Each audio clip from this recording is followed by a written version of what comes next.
You are watching the Steve Malzberg Show, but Steve's got the day off today. I'm Bill Tucker filling in for Steve. Earlier today on Newsmax TV's noon show, America Talks Live, I had the pleasure of speaking with renowned pollster John Zogby.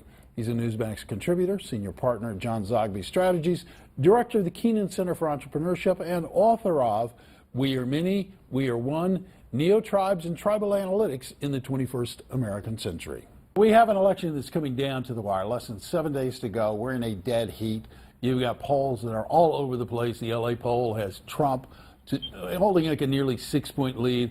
A Monmouth University survey shows Trump has jumped to a 14-point lead over Hillary in Missouri. In the latest Bloomberg poll of independents, Trump only trails Hillary by 3 points. On a national level, these folks are dead even, right within the margin of error. I want to start with this question. We love it that the World Series has gone to 7 games. That's a lot of fun. We've got a sport. We've got some entertainment. We've got some stuff that really, at the end of the day, no matter who wins or loses, is kind of inconsequential, except it's a lot of fun. We've got an election now that's going into the final days, and it's a dead heat. I worry a little bit about that, and I want to probe it a little bit. Are we really in a dead heat, though, is my first question, because a lot of people will make the point, look, when you look at this on an electoral college basis, this is still a Hillary election. Is it, in your analysis and in your eyes, still a Hillary win? I'm putting it, and there's no science to this at all except reading the polls, I'm putting it at a 55-45 Hillary right now, because at the moment, anyway, there's Trump momentum in several of those battleground states. And so, you know, North Carolina was given up for lost, a week ago, and now Trump leads by 7 in North Carolina, leading in Ohio, leading in Florida, leading in Iowa, closing the gap in New Hampshire, in play in Colorado, perhaps. He is campaigning in Michigan and Wisconsin and Pennsylvania. He's got a very good pollster, Tony Fabrizio. And so right now, I was telling people, I'll bet you $50 Hillary Clinton wins, but I won't bet you $250. I'm taking that $50 off the table right now. That's great, because I got a $50 bet on the table with a friend Jim in the morning. Thanks so much. What do you make of all of this, though? I mean, on an electoral college basis, I keep being told by my friends who are Democrats that there's no way that in fact, Trump can recover and win. But then my Republican friends point to this, and I know that it's anecdotal, but they point to the size of the crowds at at Trump rallies, which are huge. And Mike Pence, as we've noted here on this network, has had rallies where he had fewer than a dozen people show up. Are these kind of anecdotal things useful?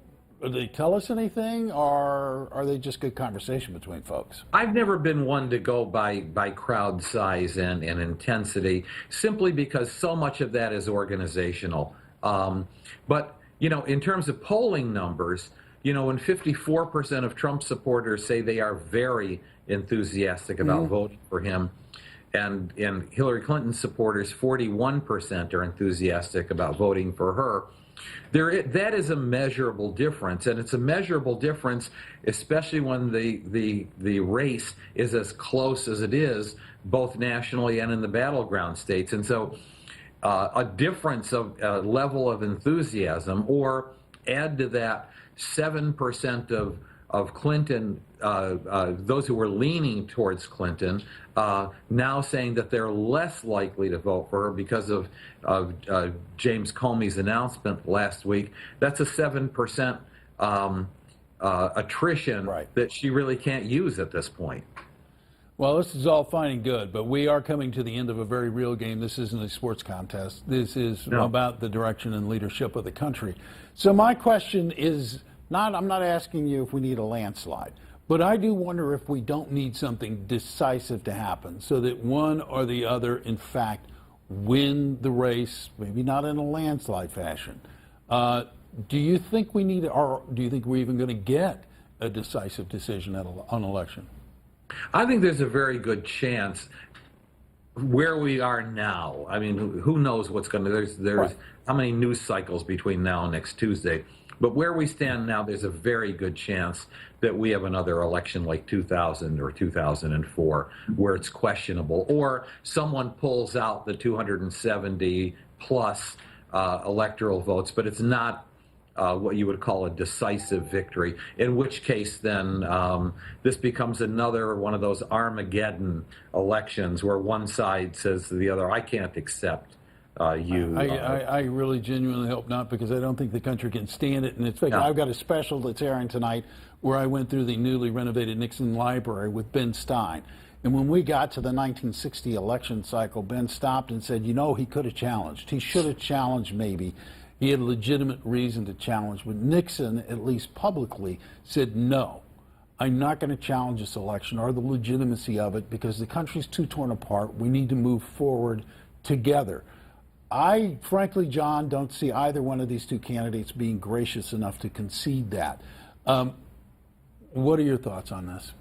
Even if they were each by temperament willing to, their bases would not accept it at all. And it would be driven by those bases.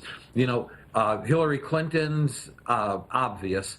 Donald Trump, I think, has created something that he can't control himself, even if by temperament he wanted to. Unlike, say, and I'm going to back that up with John Kerry's story. You'll remember? Yeah. That was a close election, particularly in Ohio. There were some questions, and he backed off. It's very true. John, thank you so much for being here. Thanks for watching the Steve Malzberg Show. Many of you suggested that Comey reopening the Clinton investigation was Trump's October surprise. But do you know the actual roots behind October surprise? Well, Newsmax TV's Ed Berliner sums it all up with this. It's true. It seems Anthony Weiner is forcing the nation to relitigate the entire email controversy and putting Hillary Clinton's chances of winning the presidency in serious danger.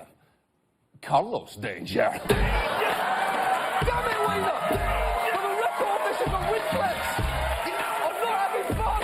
You're ruining my dance! The nation finds itself gripped in what we were fearing. Yes, we are now neck deep in the October surprise.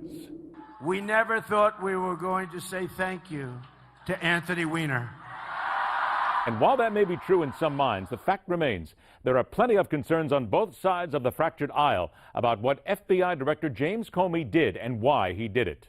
This is, at the very least, a tremendously self-serving effort to cover his own rear end in the event that somebody had come forward after the election and said that he'd sat on something.